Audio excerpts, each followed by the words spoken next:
Brought to you by Goldi Masale. Goldy chole मसाले, जहाँ जाएं रिश्ते बनाएं। गोल्डी लाए हैं फ्रेश लॉक टेक्नोलॉजी जो रखे मसालों को हर समय fresh. America Israel Iran war का बहुत बड़ा इम्पैक्ट तेल और गैस पर पड़ा है। आप लगातार ऐसी खबरें देख रहे होंगे, पढ़ रहे होंगे जिसमें तेल और गैस के दामों में बढ़ोतरी दिखाई जा रही है और इसका बहुत बड़ा इम्पैक्ट भारत में भी पड़ा है। और इस पूरे मामले में भारत के नज़रिए से एक बहुत बड़ा अपडेट आया है कि जो ईरान के राजदूत हैं मोहम्मद फ़ताली, उन्होंने एक अनाउंसमेंट किया है कि स्ट्रेट ऑफ हॉर्मुज में जो भारत के तेल के जहाज़ फंसे हैं उनको रास्ता दिया जाएगा। इस मामले में जो भी अपडेट्स हैं निकिता हमारे सामने बताएंगे। निकिता जी बिल्कुल ऋतु। तो जो भारत में ईरान के राजदूत हैं मोहम्मद फ़ताली, उन्होंने मीडिया से बात करते हुए ये बात कही है कि स्ट्रेट ऑफ हॉर्मुज से भारत को तेल ले जाने के लिए एक सुरक्षित रास्ता दिया जाएगा, एक सेफ पैसेज मिलेगा भारत को।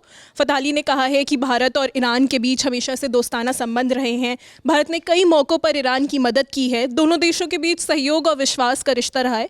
तो इस नज़रिए से ईरान का भी फ़र्ज़ बनता है कि वो भारत की मदद करे और इसी सबको देखते हुए ईरान ने ये फैसला लिया है कि भारत को तेल ले जाने के लिए एक सुरक्षित रास्ता देंगे। फ़ताली ने यह भी कहा है कि अगले 2-3 घंटे में ही इसका असर होते हुए दिख सकता है। तो यानी हम उम्मीद कर सकते हैं कि अगले 2-3 घंटे में ही जो भारत के जहाज़ वहाँ फंसे हुए हैं, लगभग 28 जहाज़ हैं भारत के इस वक्त जो स्ट्रेट ऑफ हॉर्मुज में फंसे हुए हैं। कल विदेश मंत्रालय के प्रवक्ता रणधीर जायसवाल ने इसकी जानकारी भी दी थी। तो उन जहाज़ों को हम जल्द ही स्ट्रेट ऑफ हॉर्मुज से निकलकर भारत आते हुए देख सकते हैं।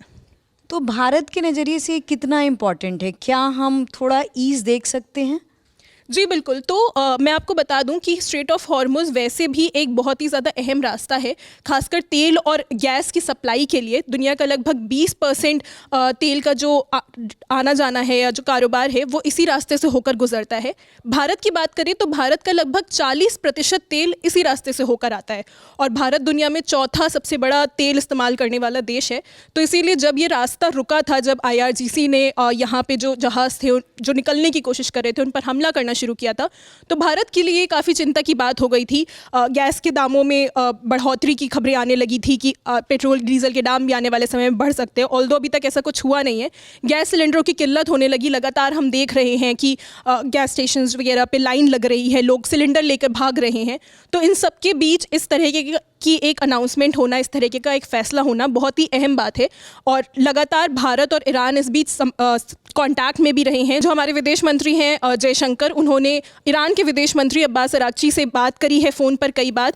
तो कल प्रधानमंत्री मोदी ने भी ईरान के राष्ट्रपति मसूद पेज़ेश्कियान से फ़ोन पर बात करी थी। इसके बाद आज सुबह भी जो हमारे विदेश मंत्री है जयशंकर, उन्होंने अब्बास अरागची से दोबारा फ़ोन पर बात करी। लगातार दोनों देशों के नेताओं के बीच में कॉन्टैक्ट बना हुआ था, जिसके बाद अब ये फ़ैसला आया है जो काफ़ी अहम माना जा रहा है भारत के लिए।